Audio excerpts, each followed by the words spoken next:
Hi, Jay here. Welcome back. Tonight's stories aren't just chosen by me, they come from you. This is another viewer suggestion special, where I take your creepy ideas and dig up the darkest, weirdest tales I could find from Japan. From haunted islands to mysterious hair, from ghostly fishing trips to eerie events in Nagoya. And yes, even a story involving a dinosaur sighting. This episode is all thanks to you. You've really outdone yourselves this time. By the way, if you enjoy this kind of community-driven horror, make sure you're subscribed and hit the bell so you don't miss the next one. I usually get online towards the end of the month in a live stream to read through submissions and hang out. I also make a community post, so keep an eye on that and leave your ideas. Who knows, maybe your suggestion can make it into the next video. Now get comfortable, turn down the lights, and let's see what horrors you've summoned this month. Here's the bells.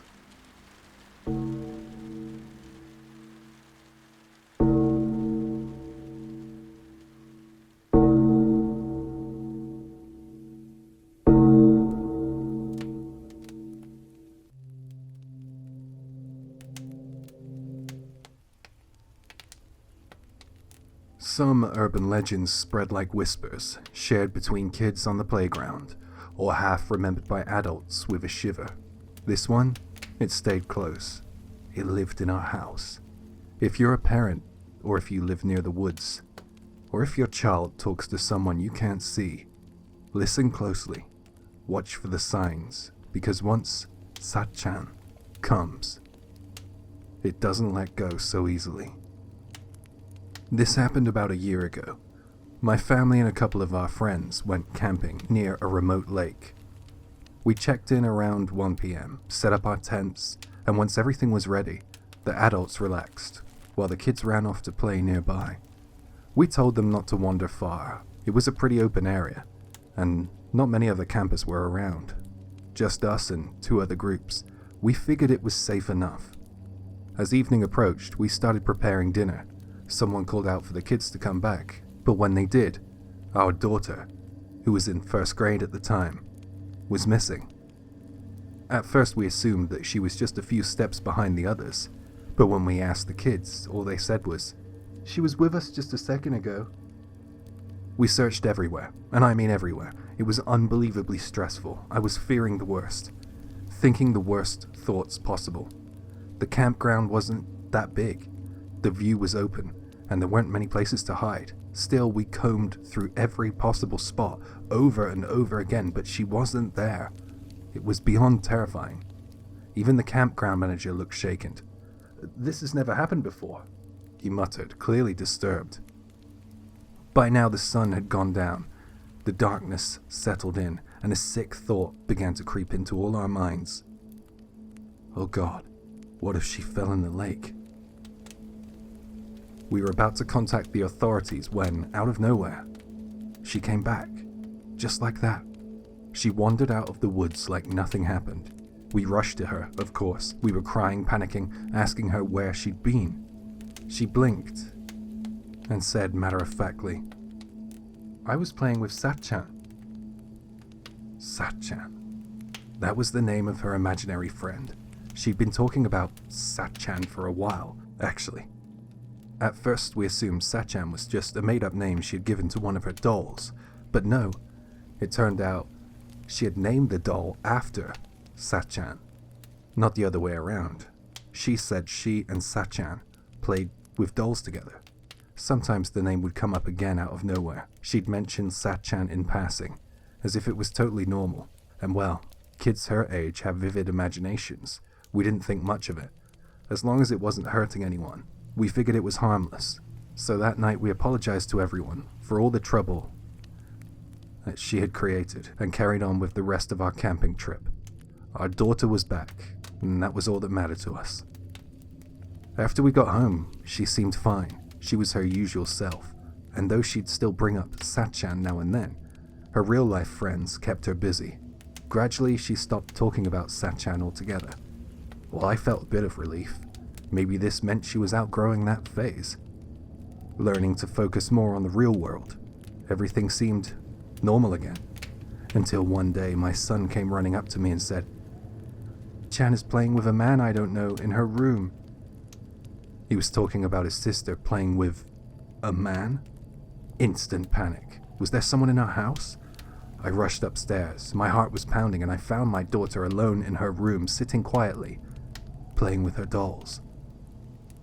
"Was someone just in here?" I asked, trying my best to sound calm. She looked up and said, "Oh, you mean SaChan? He asked me to play, so I was playing with him just a minute ago." SaChan is a man? Not a little girl? Not a doll? A man? And now, not only could she see him, but so could my son. It wasn't just her imagination. Was there someone actually sneaking into our house, potentially stalking our family? Had this been going on for years without us knowing? I felt like the worst parent in that moment. I tried to keep my voice steady, but inside I was panicking. I sat both kids down and told them firmly that they must never talk or play with this SaChan again. Later that night, I told my husband what had happened. He frowned and said, "You know, I actually remember hearing a story like this, some urban legend from years back." He vaguely remembered something, some tale about a man only children could see, one of those Yuki Onna type stories. The kind that ends with, if a child follows him, they sometimes never come back. He couldn't remember the details, and neither could I, and we had no idea what to do next. But the unease stuck with me. The fear didn't go away. We went on with our days, but inside I was waiting for something to happen. And then something did. One night I woke up suddenly. I don't know why. No sound, just something felt off. It was dark. The living room was pitch black. And that's when I saw her, my daughter. She was sliding down the plastic slide we kept in the living room as part of the jungle gym we'd set up for the kids. She was doing it slowly, like she didn't want to make a sound. I was too stunned to call out. I just stared. But then I saw it. A shadow. Someone was next to her. A figure, too tall to be a child, too still to be real. A man, standing close, watching. My husband was asleep next to me. I knew that was SaChan. My voice came out before I could stop it. "Come here, right now." My daughter, startled, and turned. She started walking towards me, but then the shadow grabbed her arm and began to pull her back into the dark. I shot out of bed, ran to her, and grabbed her with all my strength, and I pulled her.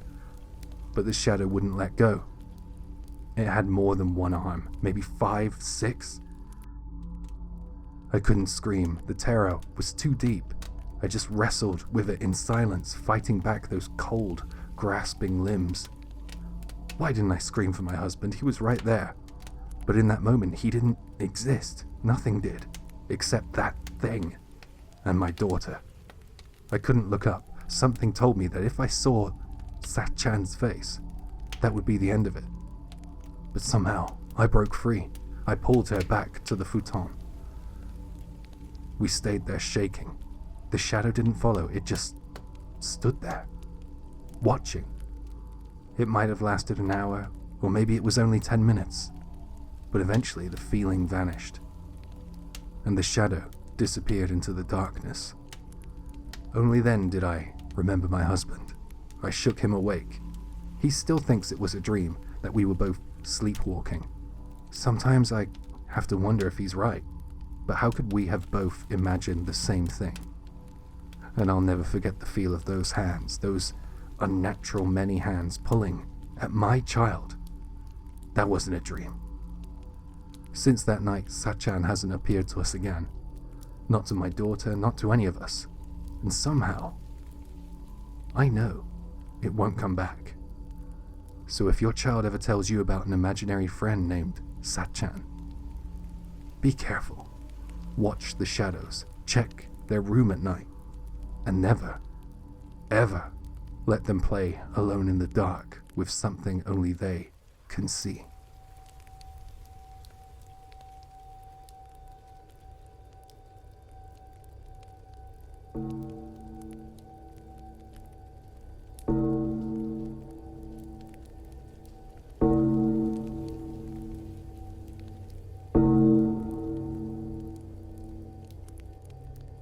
I heard it's not uncommon for people addicted to drugs to suffer from hallucinations, feeling like insects are crawling under their skin. They scratch and claw at themselves, trying to dig those bugs out. A friend of mine was hospitalized in a psychiatric ward, but in my friend's case, it wasn't insects. It was hair. He said that there was hair under his skin, and he started cutting himself all over, trying to get it out. Apparently another friend had noticed the cuts. There were dozens of them, little slices and slashes, some shallow, some deep, spread all across his body, his arms and his chest. It didn't look like a one-time outburst. It looked like something he'd been doing for weeks. And that friend contacted his parents right away. They brought him back home immediately. And he was admitted to a psychiatric hospital the same day. Now, before you start thinking the worst, my friend wasn't a junkie. He didn't use drugs. He didn't even smoke or drink. He wasn't depressed either. Not outwardly, at least. We weren't exactly social butterflies, but we were close. And since neither of us had girlfriends, sad I know, we gave each other our spare keys to our apartments. You know, just in case we lost ours. So I had his key. And after he was admitted, I started wondering, what the hell happened to him? Was there something in his apartment? Something that could explain all this? I don't know what I was looking for, but something compelled me to go over to his place.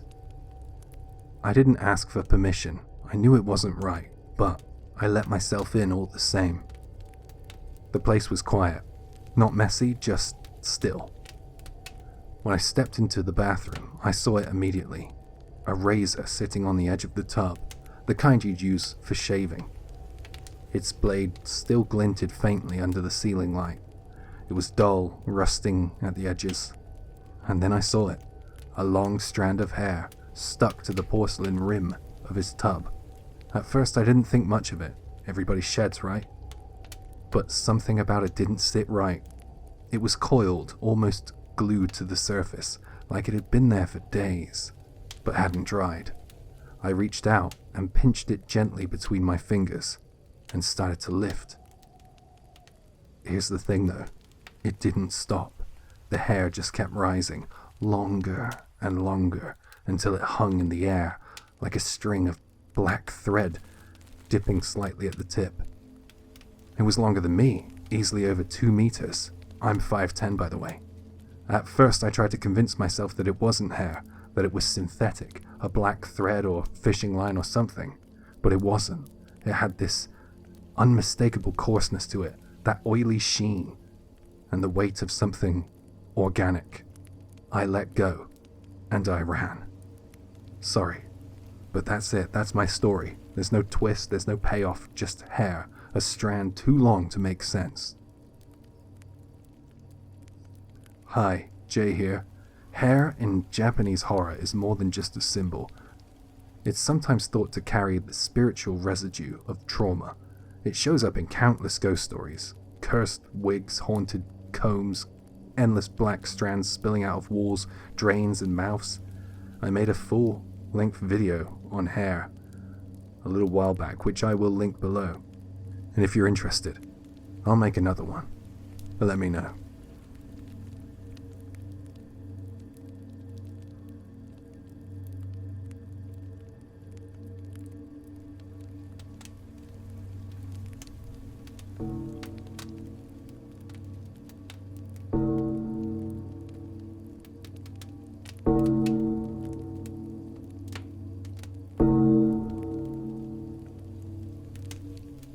If you're planning a summer getaway to Okinawa, especially one involving tents and beach bonfires, be careful where you set up camp.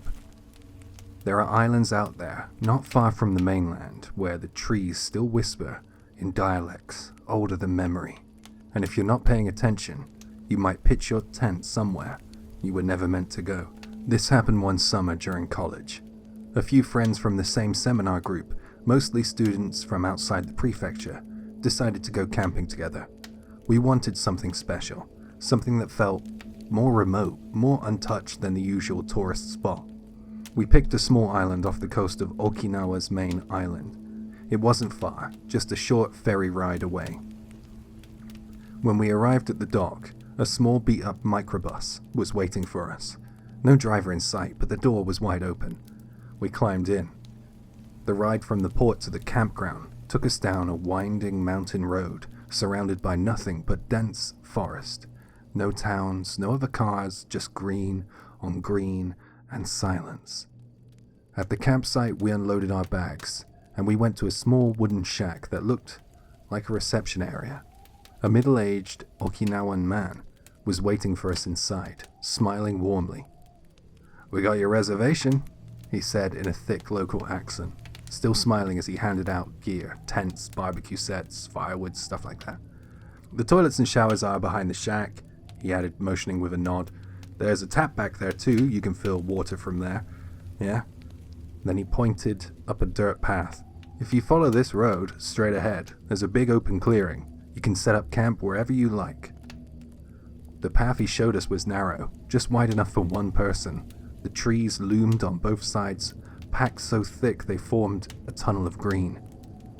The ground was a pale, clay-like soil, compacted from years of use. It felt soft under our sandals. We hesitated for a second, wondering if this really did lead to a campsite, but didn't want to waste the afternoon, so we strapped on our gear and hurried in. We emerged from the trees into a clearing that took our breath away. It was bigger than we expected, and just past it, a white sand beach stretching far into the horizon, where the turquoise sea sparkled under the beating sun. Even for Okinawa, this was stunning. A hidden paradise you'd never find on the main island. The guys started putting up the tents and prepping the fire. The girls wasted no time. They changed into swimsuits and dove straight into the ocean. And the day flew by. We swam, we grilled food, drank, laughed, and sang as the sky deepened into night. By then, only a single lantern and the campfire lit our circle. That's when one of the girls, a senior, 1 year ahead of me, turned to me and said, "Hey, Inagawa-kun, I need to go to the bathroom. Would you come with me? It's kind of dark and scary." Fair enough, we all walked that trail plenty during the day to shower or fetch water, but at night, yeah, it was pitch black. No lamps, no torches, no signs of life. Most of the other girls were too drunk or deep in conversation, so she didn't want to bother them. I was free, so I agreed. We took a lantern and entered the woods. The path was narrow, too narrow to walk side by side, so I went first, holding the light. She followed behind, and I could feel her hand gripping the hem of my t-shirt tightly. She was clearly scared, but oddly, after a few steps, I noticed her pushing against me, walking faster than me, almost shoving me from behind. "Whoa, senpai, easy, you're gonna push me off the path," I said. But before I could finish that sentence, she suddenly darted past me and sprinted down the trail at full speed. Wait, what? Is she about to pee herself or something? I chased after her, worried she might trip in the dark, but I couldn't catch up. By the time I reached the shack, she was already there, collapsed on the ground, panting beneath the single street lamp, pale and shaking. "Senpai, are you okay? Did you fall?" She didn't answer right away. Her shoulders were trembling, and it took me a second to realize that she was now crying. You didn't see it?" she whispered. "See what?" "You didn't see that thing, Inagawa-kun?" She looked at me, face soaked in sweat, skin pale as a ghost. "What thing? What are you talking about?" "I don't want to talk about it here. Just let me use the toilet first." Still wobbling, she stood up and disappeared behind the shack towards the bathroom. On the way back, she refused to go through the woods again. No matter what I said, she wouldn't step into that path. So we wandered around in the dark, trying to find another way back. Eventually, we reached the beach and followed the shoreline, barefoot in the cool white sand, heading back towards the tents. That's when she told me, "You remember those trees along the path, right?" "Yeah. I mean, the whole trail was lined with them, nothing but trees on both sides." "I was scared," she said, "so I just kept staring at your back the whole time." I nodded. "But even when I was looking at you, I could still see the trees out of the corner of my eye." Well, that made sense. The path was completely enclosed. You could glimpse the forest all around you. Even though it was pitch black, I could still see the trees. There was a strange hush between us, the sound of waves, our footsteps in the sand. And then she stopped walking. I realized they weren't trees. What? Her voice dropped to a whisper, her head low. They weren't trees, Inagawa-kun. They were people, old people, in white kimono, lined up staring at us, staring at me. The blackness between them, that wasn't shadow, that was just the space between their bodies. The lantern crackled. A bug must have flown in it, but the noise made us both flinch. She cried the whole way back to camp. We got her tucked in, and the rest of us drank a little more, laughed it off. I drank because I didn't want to question the truth in what she saw. Eventually I passed out near the ashes of the fire, wrapped in a towel. The next day was hot. The sun was directly overhead, and the cicadas screamed in the trees. I had a killer hangover. We ate, packed up, broke down the tents, and that same senior girl, thankfully, seemed back to her usual self. I was relieved. As we returned the camping gear to the shack, the old man came out smiling.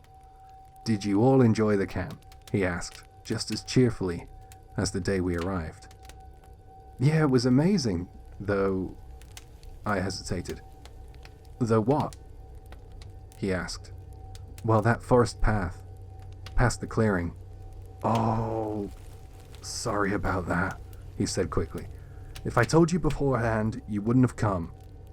"What?" "You took the forest path, didn't you?" he asked, still smiling. "Well, yeah, sort of. That path cuts through the edge of the village graveyard, you know." "Graveyard?" "The campground was built later," he said, and then he chuckled. "Couldn't very well run a path through the tombs, could we? So they made that one instead." I stood there frozen, and he kept smiling. "Oh, yeah, and it's that time of year, isn't it? What do you mainlanders call it? Obon? Where the ancestors come back?" I suddenly realized we hadn't seen a single other group at the campsite the whole time. He laughed again, casually brushing it off. I turned, feeling a strange chill behind me. My senior was standing there, pale again. She looked like she was about to cry. Some places are beautiful because no one else goes there. And we learned that maybe there's a reason for that.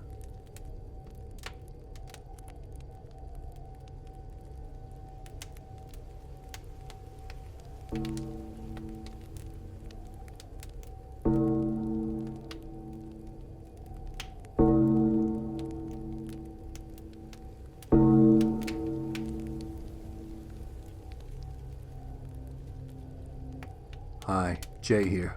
This next story is based on one of Japan's oldest and most haunting legends, Yuki Onna, the Snow Woman.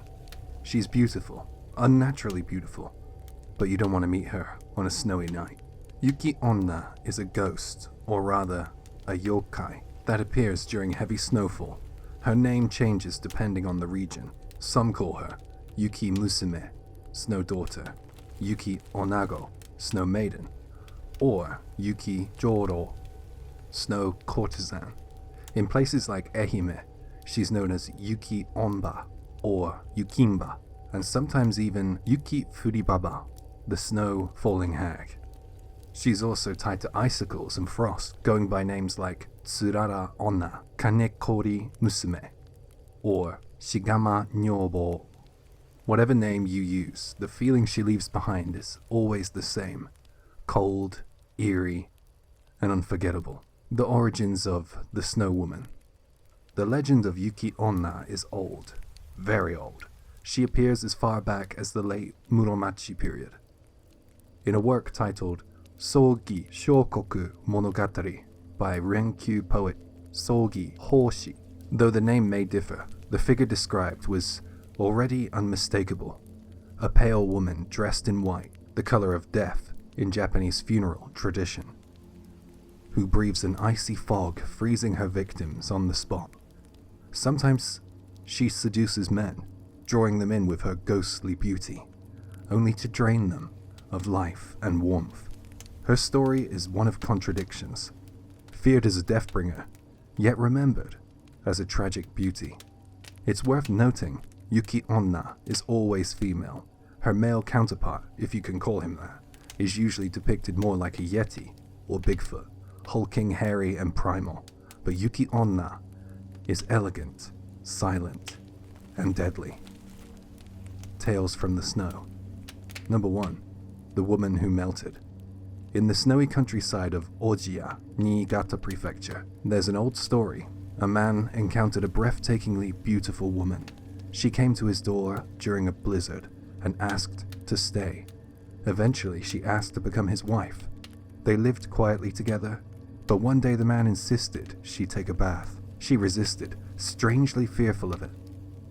When he forced the issue, she stepped into the tub and she vanished.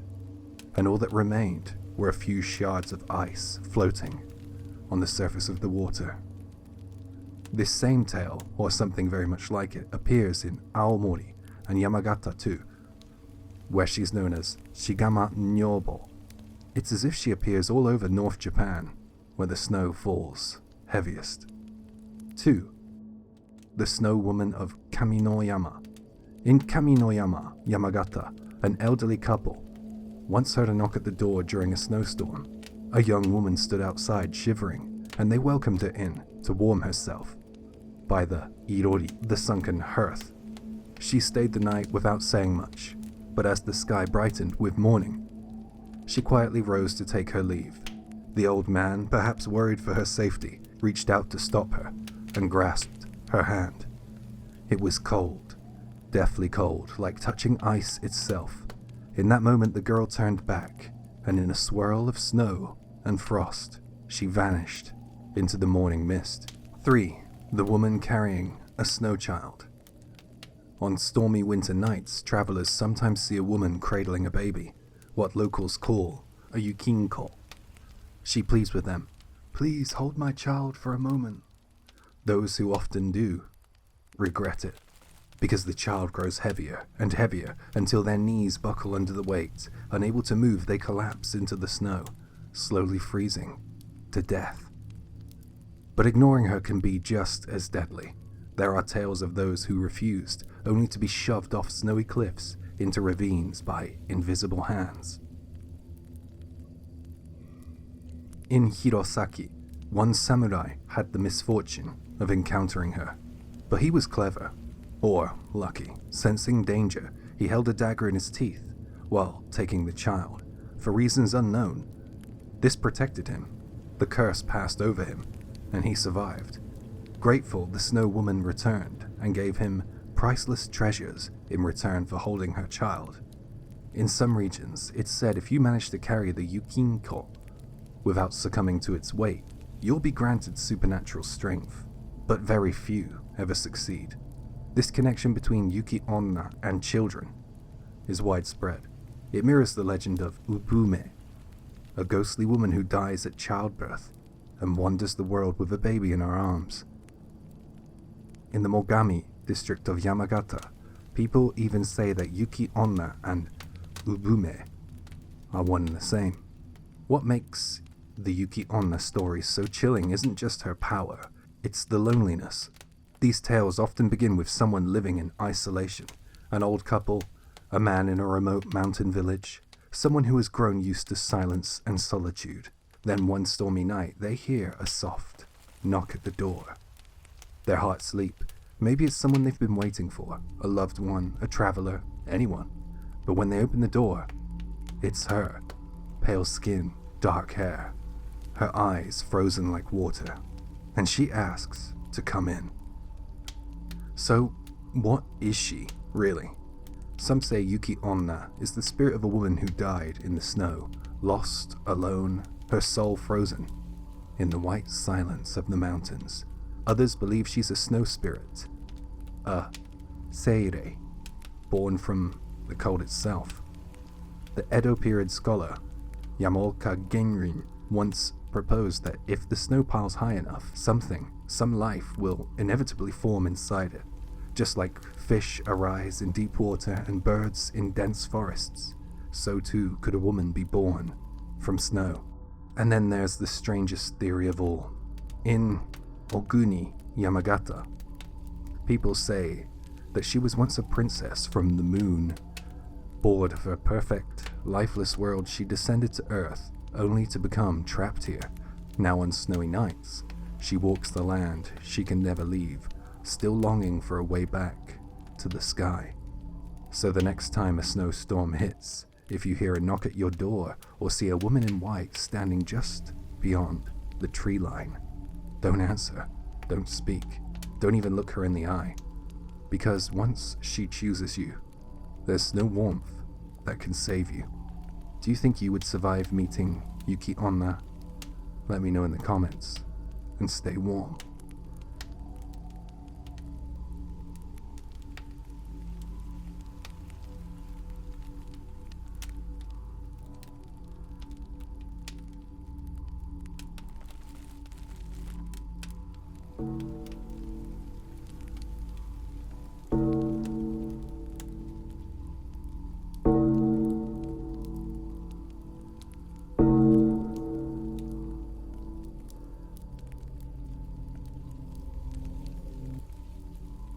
Warning.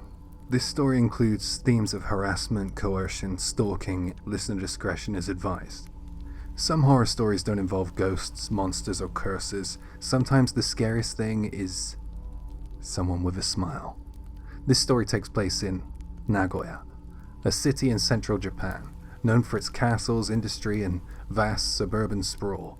Nagoya blends modern development with long stretches of quiet, residential roads. And if you're driving alone in those outer districts, especially at dusk, well, sometimes the scariest thing is who's watching you when you stop at a light. This happened about 15 years ago. I was driving home after shopping at a large suburban complex outside of Nagoya. I bought a lot. Clothes, groceries, some small electronic devices, and I was in a good mood, humming to myself behind the wheel. I was relaxed. And I was with my bags full of plans. It was a clear afternoon, just starting to turn golden. I pulled up to a red light, and that's when I noticed him. A man, maybe my age, clean cut. He was walking along the pavement, and he stopped when he saw my car. He smiled and then casually walked right up to my window and motioned for me to roll it down. Something about him seemed overly familiar, like he expected me to cooperate. I know it was careless, but back then I didn't think much of it.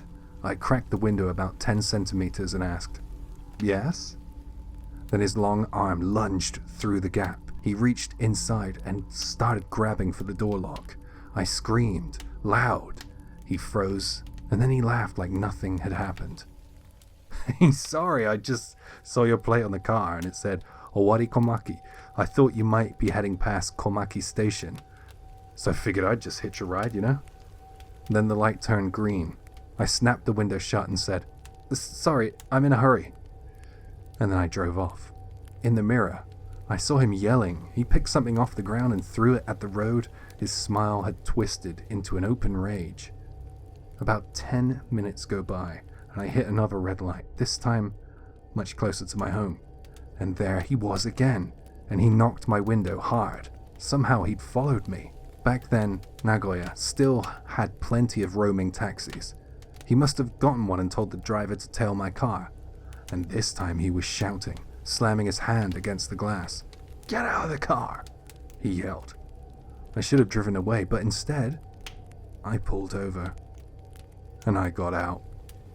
Even now, I can't explain why. I know it was so stupid. He stormed over, furious. "You did pass Komaki Station. Why didn't you stop?" I was panicking, then I remembered something. Anything just to put some distance between us. "This is my dad's car," I stammered. He always says that I can't really give rides to strangers." He blinked and his face shifted. "Oh, that's it. Well, why didn't you just say so?" And then he laughed. "Man, I wasted taxi fare for nothing. All right, okay. How about you make it up to me? come buy me a drink or something, yeah? My skin went cold. My voice came out without thinking. Well, my mum always told me not to treat strangers and don't accept anything from them either. He smirked, stepped closer. Wow, someone's got a strict family, huh? And then his eyes darkened. Honestly, when I first saw you in the car, I thought maybe we could have a little fun. You know, go somewhere private. Spend the night somewhere. He looked me up and down. So, you a virgin? I could barely breathe. I forced a nod. Just wanted to get out of that conversation. Yeah, I'm already late. My mum's gonna be furious. I really have to go. He paused. Then almost mockingly he raised a hand, in a gesture that seemed to almost wave me off. And then he said, all right. Take care of yourself, yeah? Stay safe and hold on to that innocence. He turned and walked away like nothing happened. Even now, years later, just remembering that moment makes my hands shake. He was unpredictable. Calculated, like he had a whole script ready, just waiting for the chance to use it. It wasn't a ghost, it wasn't a monster, it was just a man. And that's what makes it worse, because monsters don't follow you home in taxi. Monsters don't smile at red lights. Monsters don't ask questions you're too afraid to answer. But people do. So, stay alert. Trust your fear. And please never roll down your window for a stranger or be as stupid as me and get out of the car to talk to a weirdo.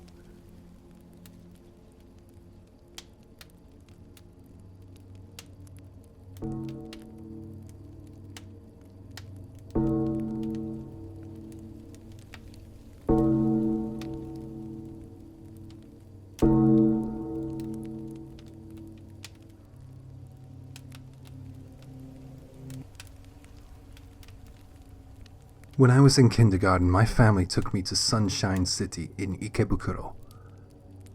It was supposed to be a fun day. We were going to the aquarium at the top of the building. I remember being so excited. We packed into the elevator, rode all the way up, and then, ding, the doors opened. And there was no aquarium. Just a wall ahead. Dark, rotten, wrong. Even as a little kid, I could tell something wasn't right. The air was thick. It smelled awful, like mold and something sick. I felt dizzy. I didn't know why, but my parents stepped out, so I followed. Hi, Jay here. Before we go deeper, let me tell you why this story is more than just a childhood nightmare. That spot, Sunshine City, was once home to Sugamo Prison, built in 1895, originally a Western-style facility under the Meiji government. It became a symbol of something much darker after World War II. After Japan's defeat, the Allied occupation used Sugamo to hold over 2,000 war criminals, including the most powerful figures in the Japanese military. The most infamous, General Hideki Tojo, former Prime Minister. He and 6 others were hanged at Sugamo on December 23rd, 1948. No photos, no final statements released. Their ashes were scattered at sea so they couldn't be enshrined. They were erased. But some things can't be buried so easily. Back to the story. We kept walking, but there was no aquarium. The corridor was dark, lined with wooden beams and pillars, like an old tunnel. Not modern at all, and it was crowded. At first I thought it was just tourists, but then I started seeing them clearly. Figures, paper thin, light brown, almost see-through. They drifted across the floor, floated in the air, clung to walls. They had no faces, no eyes, just a presence. I couldn't breathe, my chest tightened, my vision blurred like I was underwater. And the further we went on, the more of them there were. I didn't speak, I just couldn't. I gripped my mum's hand so tight and walked through what I felt like was a nightmare. Eventually, things brightened and we reached the aquarium. But I don't remember the fish or anything else. I only remember the dead. Hi, Jay here again. It wasn't just the executions that stained Sugamo. The prison was well known for its cold, isolation cells. Inmates were kept in silence, often under psychological torment. Even Allied guards reported strange experiences, shadows moving without light, sounds echoing through empty corridors. By the 1970s, the Japanese government demolished the prison. They didn't want people to remember what was there, so they built a skyscraper, a shopping complex, an aquarium, and called it Sunshine 60. The idea was to replace the darkness with light. But anyone from Tokyo will tell you, that building has a vibe. Back to the story. Years later, I found myself back in Tokyo. A friend said, "Let's go to Sunshine City." And I laughed and I said, "Sure, why not?" So we got in the elevator, that same one, I think. And as we were going up to the top, just like before, the doors opened. And there was the wall. No light, no crowd, no aquarium. Just that same smell. And in the silence, I swear, I heard a rope twisting. Sunshine 60 is still there, bright, loud, full of life, but some say the elevators still stop on floors that were never built. Late at night, the glass reflects people who aren't there. And if you go alone, you might see the faces of men history tried to erase. You might find a floor with no lights on, no signs, just a wall. And you might even hear the sound of someone still hanging there.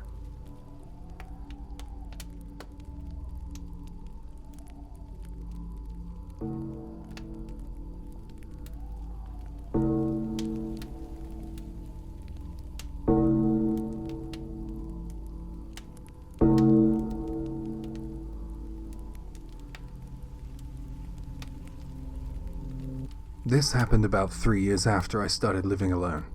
I'm a guy, by the way. That's when I met Megumi, a trainee from Nagoya, who came to our company's head office for a short-term program. We hit it off right away.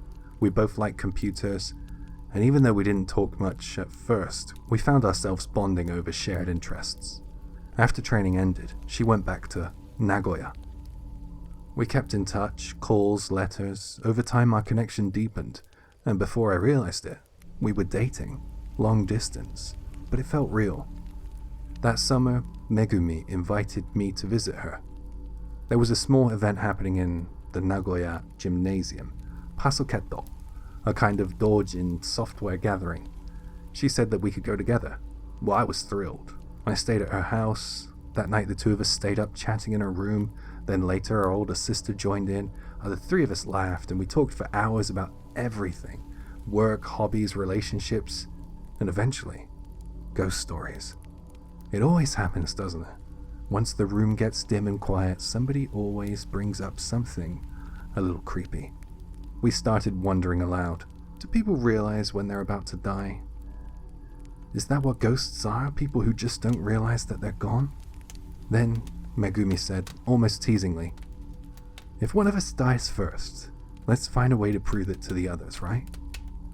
It was just a joke, you know, the kind of dark humor that slips out when you're comfortable with someone. The three of us laughed it off and we just kept talking. None of us imagined we'd ever have to take it seriously, though. A month later, I got a letter from Megumi's sister, sent by express mail. Inside was a copy of a local newspaper article and a short note. Megumi had been in a motorcycle accident, and she hadn't survived. Just like that, she was gone. I'd never lost a close friend before, let alone someone I was in love with, not someone my age, not someone I'd just been talking to, laughing with, planning future visits with. It hit me like nothing else had.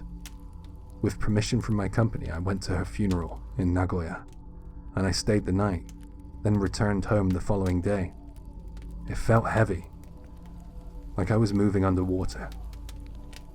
That night I went to bed early, around 8 p.m., not because I was tired, but because I didn't know what else to do with myself. I didn't want to be awake with my memories. I didn't fall fully to sleep though.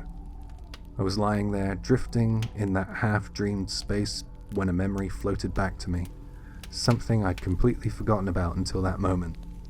If one of us dies, Let's prove it to the others, okay? That's what Megumi had said. We all laughed at it, thinking nothing of it. And now, I felt a lump rise in my throat. That memory hit harder than I expected. And for a moment, I wanted to cry all over again. And that's when I noticed something. A sudden coolness at my feet, like someone had gently lifted the blanket just a little. And then, tickle, tickle, tickle. A soft sensation brushed the soles of my feet. Fingertips, I could feel them, light and playful, just enough to make me flinch. I sat up instantly and pulled the blanket away, but no one was there. The room was exactly as it had been, but in the stillness, I thought I heard something. A soft giggle, far off, gentle, like it was coming from another room, or maybe another place entirely. But I wasn't scared. Somehow it didn't feel threatening. It felt like her. Megumi had this sharp sense of humor. She liked saying weird kind of things to get a reaction out of people. She laughed at the kind of jokes that made others frown. And that light tickle, that faint giggle, it felt like her. Her last little prank. A playful, I'm still here.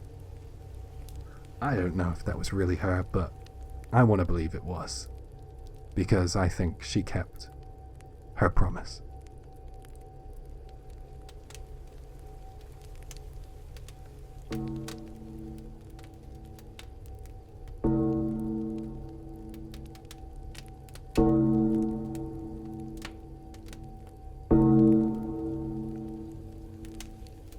Hi, Jay here. Before this story begins, take a look at your screen. What you're seeing now is Kawauchi Dam in Saga Prefecture, Japan. Peaceful, isn't it? And here you'll see the dam's location on the map. It sits nestled between wooded hills, with nothing but narrow roads and countryside around it. Beautiful, quiet, remote. The kind of place you'd go to be alone. Just don't go fishing there alone. This happened a few years ago. There's a flood-controlled dam in Tosu City called Kawauchi Dam. It's not a tourist hotspot or anything. It's a pretty decent place. There's a campsite nearby, some tennis courts, hiking trails through a city-owned forest, and even a river-fed pool that opens up in the summer. So despite being out in the countryside, it gets a fair bit of traffic, especially on weekends, when families bring their kids out for the day. I like fishing. Usually I drive out to the coast, around Yobuko, to fish the ocean. On this particular day, I wasn't feeling up for a long trip, so I decided to stay local and try some bass fishing instead. Just me, the car, and a few hours alone at the dam. Driving up the winding mountain road towards Kawauchi Dam, I got a sudden flashback to when I was in driving school years ago.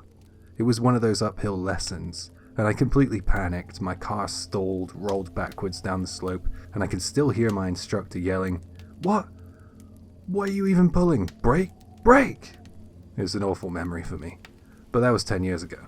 Now I drive just fine, and I made it to the dam without incident. I parked in one of the roadside pull-offs and grabbed my gear.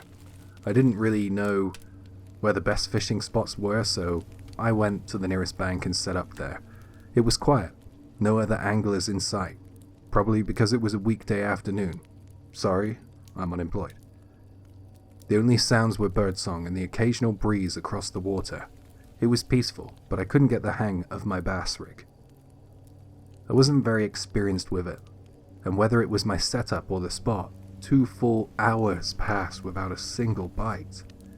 The sun was warm, the air soft, and I started to feel drowsy, so I thought, you know what?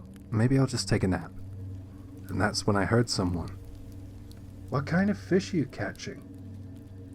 A child's voice from behind me. I was reeling in at the time, still facing the water, so without turning around I answered casually. Black bass, but I haven't caught anything yet. I gave a little chuckle and cast again. And then I turned around, and there was nobody there. The bank stretched out around me, quiet, empty, just slightly overgrown with grass, no trees thick enough for anyone to hide behind. There was nothing. I figured maybe this voice came from further away than it sounded, so I shrugged it off and kept fishing. But a few moments later, I heard something again. This time, right next to my ear, a soft giggle, like a child trying not to laugh out loud. I spun around. There was no one. No footsteps, no rustling, not even ripples in the water. What the hell was that? And then it hit me. Why would a child be at a dam like this in the middle of a school day, alone? It was weird, but I tried to brush it off. I told myself it was just my nerves. Maybe I was hearing things. But the longer I stayed, the less welcome I felt. The weather, which had been warm and spring-like earlier, started to shift. The sun dipped behind the clouds and a chill crept into the breeze. I felt like I had overstayed my welcome. Plus, I was starting to get hungry anyway. And honestly, the whole vibe was just wrong. So I packed up and decided to take the scenic drive home. Just down the road from the dam is a place called Bird Bridge. It spans the reservoir and has a little parking area nearby. As I passed it, I noticed a couple standing near the edge, talking and laughing. I felt relieved by seeing them. After hours of being alone, I didn't want to go straight home, so I pulled into the lot. I needed the bathroom anyway. I figured I'd grab myself a canned coffee from the vending machine, sit quietly and decompress. The couple was chatting. They were probably in their 20s. I stayed off to the side, sipping my coffee, trying not to eavesdrop, but that's when the girl suddenly laughed and shoved the guy's arm. It caught my attention. "Oh, stop it, that's creepy. That's so creepy." And then she said, "This is the place? The one where someone burned themselves to death? That is seriously messed up." I nearly choked on my coffee. And I thought, come on, don't say that. Not after what I experienced. I pulled out my phone and searched Kawauchi Dam and ghost stories, and sure enough, there it was. An old post claiming that someone ended it all by self-immolation in this very parking lot, and that their ghost appears sometimes. My skin went cold. I threw back the rest of my coffee, jumped in my car, and got the hell out of there. And when I got home, I unloaded my gear. As I opened my trunk to take out my tackle box, something caught my eye. A small, wet handprint.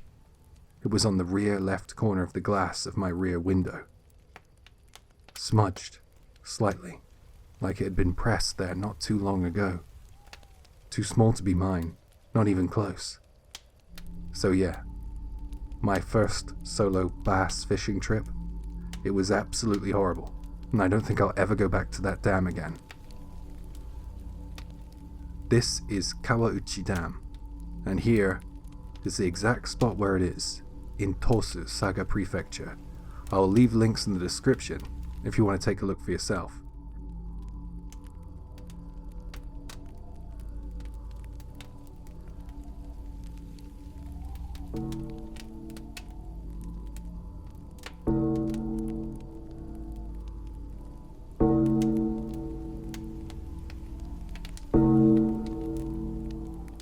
You know, this isn't exactly a horror story, but it stuck with me for years, so I figured I'd share it. My dad, he was never the joking type. He was one of those quiet and no-nonsense men, the kind that rarely spoke unless he had something important to say. That old-school Showa kind of man. Stoic, hard-working, straight to the point. So when he suddenly turned to me one day, looked me straight in the eye with a serious expression and said, "I've seen a dinosaur." I honestly thought he was joking at first, but something in his eyes made me stop and think. He wasn't messing around, and I knew my own father. He never told stupid jokes, not ever, so I listened. We weren't the kind of family who sat around swapping stories, so when he started to open up, I knew this was rare and serious. He told me back when he was younger, around the time when Japan was just starting to edge into the bubble economy, he had gone on a business trip to Australia, Back then, he said being Japanese meant you got treated pretty well. Tour companies would take you all around the local attractions, show you the sights. It was a different time. But he wasn't there for fun. It was work. He was in real estate, the kind of job where you'd pitch properties to Japanese people looking to relocate overseas, which apparently was a lot more common back then than it is now. He had been assigned to handle clients in Australia. And that's where it happened. One day after finishing up his appointments, he decided to take a different route back. Instead of the usual roads, he drove out past the edge of town into a wooded area surrounded by a dense forest. The sun had already started to set and the woods around him began to darken. Shadows thickened and the trees swallowed up the remaining light. Eventually it got so dark that he couldn't make out where he was heading, or even what was ahead of him. He pulled the car over, stepped outside and opened a map in front of his headlights to check his route back. And that's when he heard something. Step, step, step, step. Soft, heavy footsteps echoing through the trees. He turned and saw a two-legged lizard walking upright, staring right at him. It was about 2 meters tall, easily, and it stooped to hunch over the corpse of a cow, pecking at its flesh. Its long green tail swished behind it as it tore into the carcass, and then it lifted its head and locked eyes with him. My dad said he felt a wave of terror shoot down his spine, like something primal, like prey being watched by a predator. Without thinking, he sprinted back to his car and drove like hell in the opposite direction he came. Somehow he made it back, alive. Later, he told his co-workers about the creature he had seen, described every detail, the size, the shape, the way it walked, but no one believed him. They laughed. They brushed it off, said he must have seen a monitor lizard or a trick of the light. But there was one man who didn't laugh at him, an Aboriginal man who lived near the company at the time. He listened quietly, and then he nodded. He believed my dad, and he told him what it was. The creature, he said, was called Bangara, a beast that lives in the deep, wild places, ancient and powerful, and all living things, including humans, are only permitted to exist by Bangara's will. We live on borrowed time under its watch, under its judgment. And you know what? My dad never forgot that, and neither did I. So maybe he saw something real that night. Maybe Bangara is still out there, watching. Or maybe it's just one of those stories, a tall tale. But sometimes I wonder, what if the dinosaurs didn't all die out? What if they're just hiding, in places we don't look? People have claimed sightings of strange reptilian creatures from Africa's Congo to the Amazon basin. Some say they've seen things in Papua New Guinea, and even in the American Deep South. Who's to say Australia's vast, uncharted wilderness doesn't hide something like this Bangara? All I know is my dad wasn't the type to lie. And the fear in his voice when he told me that story, that was real. But let me end by saying this. Would you believe your dad if he told you he saw a dinosaur? Let me know what you think.